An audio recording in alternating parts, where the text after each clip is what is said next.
All right, strap in, everybody. We're going deep on this one.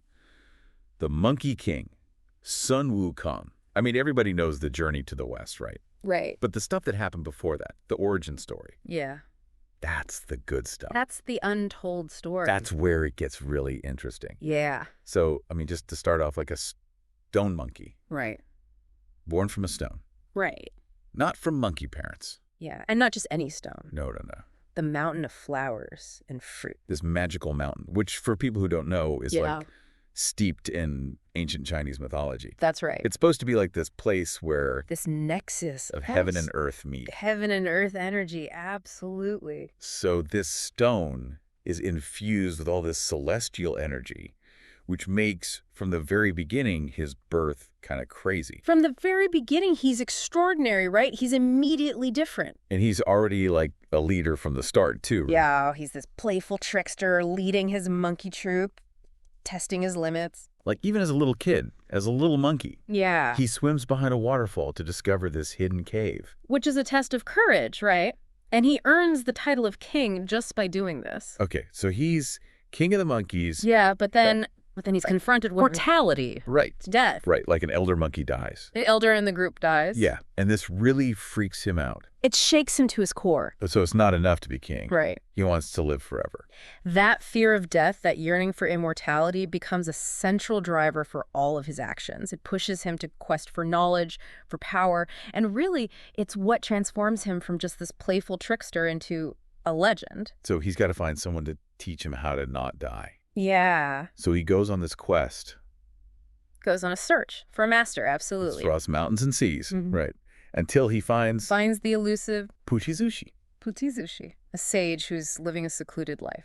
Now, this guy is interesting because he is like a master of both, I think, Buddhist and Taoist. Yeah, that's right. He represents this hidden world of magic and power, kind of blurring the lines between these traditions. He's a master of both. And so, of course, Wukong, being this eager student, absorbs everything this guy has to offer. Learns everything Puchizushi has to teach. So this includes, the 72 transformations. The 72 transformations. This is where it gets crazy, right? Oh, it's incredible. You can shapeshift into anything. Shapeshifting into anything you can imagine. Cloud somersaulting. Taking one leap and traveling thousands of miles. A single leap, thousands of miles. And then, of course, a whole arsenal of spells and magical combat techniques. Yeah, it's an incredible training regimen. But, imagine this. Okay, this monkey. You're just walking through the forest, and he can turn into a tiny insect, a giant beast, even inanimate objects. That's right. I think I'd be running for the hills, wouldn't you? It speaks to this, it's a real testament to his dedication and this relentless pursuit of power. He becomes so adept that he even learns how to avoid the three calamities, Oh, yeah. Tell me about that. What are those? So these are these celestial trials, right? Like heavenly fires, lightning strikes, tribulations of the earth that test anyone who's seeking immortality.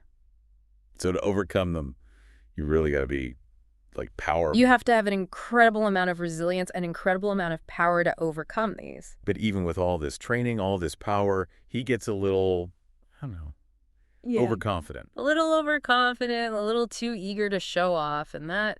Ultimately, that leads to his downfall, right? It leads to him being expelled by Puchizushi. Yeah. So, even with all this training, you've got to be humble. Right. There's a warning there. Unbridled ambition, even when coupled with great power, can have unintended consequences. That's right. So he goes back to the mountain of flowers and fruit, this super powerful monkey wizard, but there's something missing. He needs a weapon. He needs a weapon. Something that screams Monkey King. That's right. And he finds it. He finds it in an unexpected place. Not in some heavenly realm, but at the bottom of the Eastern Sea, guarded by the Dragon King himself. The as-you-will gold-banded cudgel. Okay, so just to describe this thing, I mean, it's first of all, it weighs over 7,000 kilograms. A massive iron pillar. Yeah. Right. Used to control the tides originally. Couldn't now. And now wielded by this rebellious monkey. Right. It can change size. It can fly in command. It can even attack independently. It's an extension of his will, a symbol of his growing defiance. So it's not just a weapon. It's a symbol. It is. It's a symbol of power. But he doesn't just get this staff. No. He basically takes it, right? Takes it from the Dragon King. Demands armor, And a crown to complete the look. Right, he's not asking. He's like, give me your stuff. This is who I am. I'm in charge now. And that defiance, that doesn't stop at the Dragon King, right? He takes on the underworld next, erases his name and the names of all the monkeys from the Book of Life and Death, which, for anyone who doesn't know, is like this mythical book that is supposed to hold the lifespan of every living being. Every being. And he just wipes his name off the list. This is such a key moment, right? It's not just about immortality anymore. It's about control. It's about challenging the very structure of existence. Right. He's basically saying he can dictate his own destiny, that the gods, even the gods, can't hold him down. And that's where things get really That's right. interesting. It gets good. Okay, so we've got this superpowered monkey, doesn't care about rules, got a legendary staff, and he's basically immortal. What happens when a being like that meets heaven? Well, let's just say his first encounter with the celestial realm doesn't exactly go smoothly. Heaven's got to deal with this force of nature, right? So they try to, I guess, integrate him. Bring him into the fold. Yeah, into the celestial hierarchy. Oh, wait. They offer him this position. Protector of the horses. Protector of the horse. Sounds pretty good, right? It does. It sounds prestigious. Like But this. yeah, there's a but. Of course.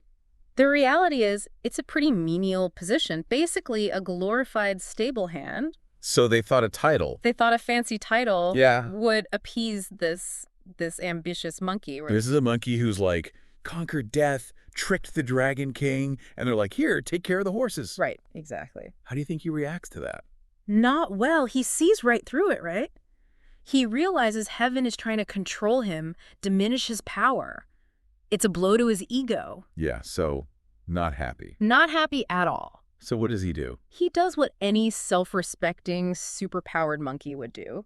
Throws a bit of a tantrum, celestial tantrum. Yeah. Sets the heavenly horses free, goes back to his mountain, and he declares himself The great sage, heaven's equal. heaven's equal. That title is huge, right? Oh, yeah. It's a direct challenge to the entire celestial order. It's saying, I'm on par with the Jade Emperor, the ruler of heaven. So that's got to cause some problems. Oh, it sends shockwaves through the celestial realm. They can't just ignore him. They can't. So they shift tactics. Okay. It's this blend of appeasement and strategy. They offer him another position. Okay. What is it this time? Guardian of the Heavenly Peach Garden. Oh, the Peach Garden. The Peach Garden. I've heard of this place. Yeah. Isn't that where the peaches that grant immortality grow? Exactly. I don't- You can already see where this is going. Not a great plan, I don't think. Not their best move. On the surface, it seems clever. Keep him busy. Maybe those peaches will mellow him out a little. Right, right. But these are not ordinary peaches. We're talking the peaches of immortality. Bloom once every 3,000 years. So he's already kind of immortal, right? He's achieved a level of immortality most can only dream of.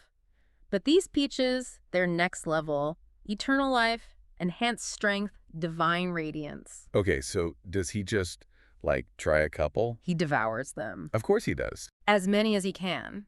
This insatiable hunger, not just for the peaches, but for power, for defying any limits. So that's not good. No. Yeah. And his appetite for trouble, it doesn't stop there. He crashes a party too, right? A heavenly banquet. The Queen Mother of the West, one of the most powerful figures in heaven, she's hosting this banquet for the celestial elite. Wukong, despite his self-proclaimed title, isn't invited. Okay. It's a slap in the face, right? So he crashes it. And I'm guessing he doesn't do it quietly. Oh no, he goes all out, drinks all the heavenly wine, said to grant immortality, eats every delicacy, leaves nothing but empty platters. So he's had the immortal peaches. Now he's had the immortal wine. Yeah.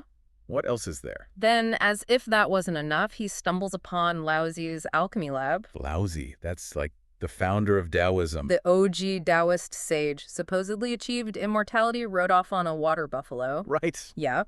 And in that lab, Wukong finds the pills of longevity, another legendary treasure. So what does he do? He eats them. Of course. So how do you punish a guy who's had all of the immortality stuff? That's the question, right? They've underestimated him at every turn. This isn't just mischief anymore. It's a challenge to their authority. They have to respond.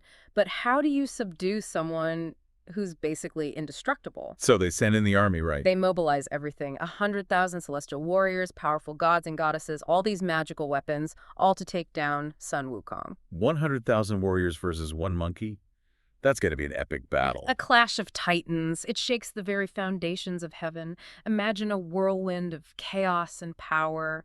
Wukong's wielding his staff, deflecting attacks, conjuring illusions, using his transformations. Yeah. He defeats legendary figures. Erlang Shen, the Jade Emperor's nephew, known for his own incredible power. Neza, the child god of war. It's a display of unmatched strength, unmatched defiance. He's unstoppable. He's giving them everything they can handle and more. So they've tried to control him, reason with him, fight him. Nothing works. What now? They call for backup. Not from their ranks, though. They turn to a higher power, a being whose wisdom and power even surpasses the Jade Emperor, the Buddha. Yeah. Now things are getting serious. Yeah, now we're talking cosmic level stuff. This isn't just a celestial squabble anymore. So what does the Buddha do? He approaches the whole situation with this incredible calmness, proposes a wager. Seems like a simple challenge to decide Wukong's fate. A wager. What's the bet? He challenges Wukong to escape from his palm. His calm. Yeah. This guy can travel across the universe in a single leap. Seems easy. He's probably thinking, this is going to be a piece of cake. Right. He's confident, maybe a little too confident, accepts the challenge without hesitation, gathers all his power, leaps from the Buddha's hand, soars into the heavens. Okay. He's determined to reach the very edge of existence. So he's flying through the cosmos, searching for the edge of the universe. What does he see? He travels for what seems like an eternity, right? Passing stars, galaxies, pushing his speed to the limit. Finally, he spots 5 massive pillars. 5 pillars. 5 pillars towering in the vast emptiness. He thinks this is it. This is the edge. The edge of the universe. Okay. And to commemorate his victory, he carves his name on one of the pillars, declaring that he, the great sage, has reached the end of all things. Oh, no. And to really prove his point, let's just say he leaves his mark. He doesn't. He does. Triumphant, he leaps back towards the Buddha's palm, ready to claim his victory, solidify his position as heaven's equal.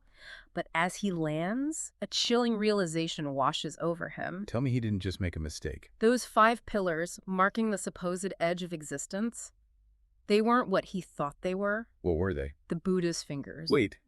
He never left the Buddha's hand. All that cosmic travel, all that boasting, it was all within the Buddha's palm. Wukong tries to escape, but it's too late. The Buddha closes his hand, and in an instant, his palm transforms into the 5 elements mountain. Whoa. A colossal prison, a mountain made of earth, metal, wood, water, and fire. So the mighty Monkey King is defeated by a hand. It's a display of the Buddha's power, his wisdom. Wukong, with all his strength, all his cunning, is outmaneuvered, trapped by his arrogance. And for the next 500 years, he's imprisoned under the weight of that mountain, forced to confront the consequences of his actions. Okay, so last time we left Sun Wukong stuck under a mountain, thanks to the Buddha. 500 years. That's a long time. It's a long time to think about what you've done. And it's not like he's just chilling under a rock, right? No, it's a forced transformation. He's subjected to this pretty harsh regimen. Iron pellets when he's hungry, molten copper when he's thirsty. Molten copper. Yeah. It's rough. It's not a spa treatment. So what's the point of that? Just to make him suffer? Well, there are different interpretations. Some see it as a way of tempering his strength even further. He's already unbelievably powerful, right? So maybe it's like forging steel, pushing him to his absolute limit. So he's stuck there. He's being force-fed molten metal. Does he change at all? Or is he just like plotting his revenge? Well, he changes whether he wants to or not. Think about it. This is a being who thrives on action, on freedom, on defiance, and now he's completely immobilized, forced to face his limitations. It has to have an impact. I guess so. But he's Sun Wukong. You can't just break his spirit that easily. No, his spirit is tough. But this time, this confinement, it's crucial. It's a period of introspection. He has to confront those consequences. It forces him to look inward. Who is he, really? So 500 years later, things change. Guan Yin shows up. Guan Yin, the bodhisattva of compassion, she's on a mission, right? Sent by the Buddha. A mission to do what? Find protectors for a very special pilgrim, someone who's going to be undertaking a dangerous journey to the west. Journey to the west. Okay. Yeah. Where are they going? And who is this pilgrim who needs, I'm assuming, more than just a couple of bodyguards? The pilgrim is Tang Sanzang. He's a monk. And he's destined to retrieve these sacred Buddhist scriptures from the west. Okay. Sounds important. Hugely important. But it's dangerous.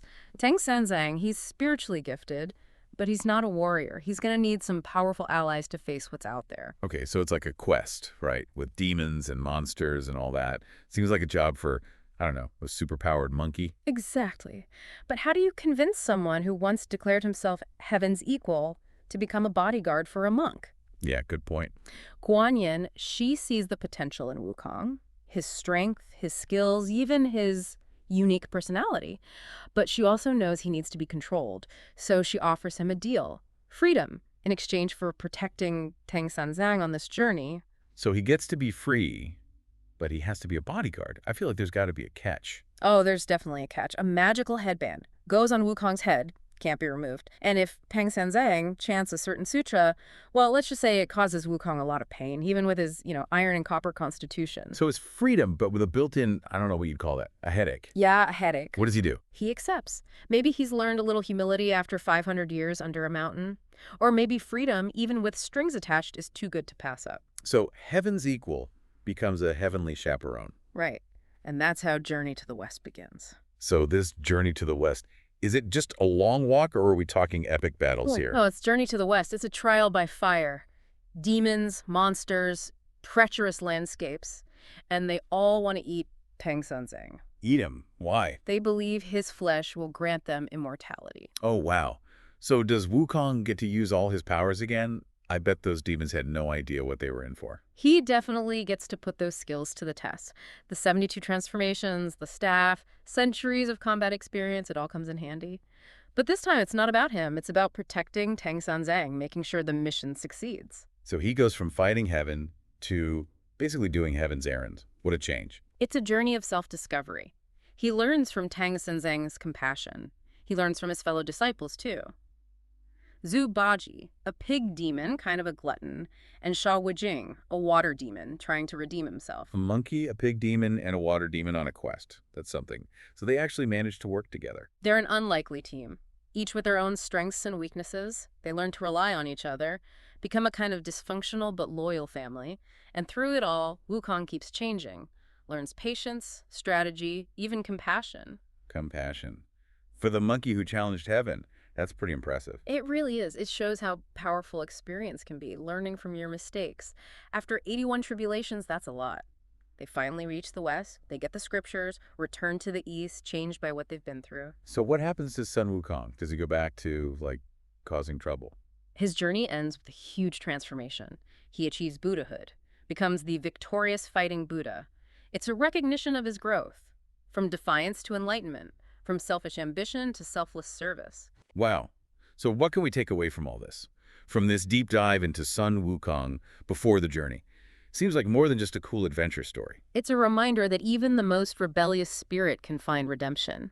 Power, when it's guided by compassion and wisdom, can be a force for good. And sometimes, even being trapped under a mountain can lead to growth you never expected. It makes you think, doesn't it? What kind of transformations are waiting for us, hidden in our own struggles, our own limitations? Thanks for joining us on this deep dive into the world of Sun Wukong. He started as a mischievous monkey, but his story shows us that even in chaos, even in rebellion, there's potential for enlightenment. Maybe we all have a bit of that Monkey King spirit inside us, just waiting to be unleashed.